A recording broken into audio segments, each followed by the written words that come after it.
Hombre, Cristiano, ¿qué tal?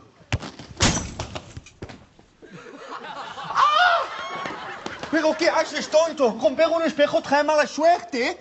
Bueno, peor que lo de Alcorcón no será. En fin, que me he encontrado un muñequito que se parece a ti. ¡Tachán!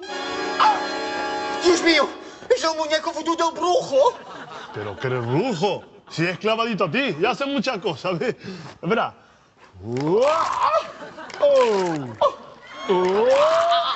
¡Oh! Hola, hola. Y además camino, y además camino, y además camino. Y doy muchas vueltas, y doy muchos saltos, y también vuelo. ¡Hostia! ¡Se ha mojado el muñequito! ¡Ah! ¡Qué asco, agua! Yo no pongo la mano ahí ni harto vino.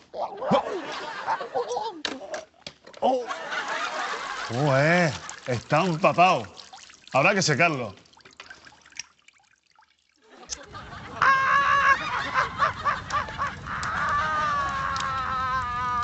¡Socorro! ¡Ayuda! Coño, yo pensaba que el que estaba quemado era Pellegrini. Ya me he cansado, muñequito, a la mierda.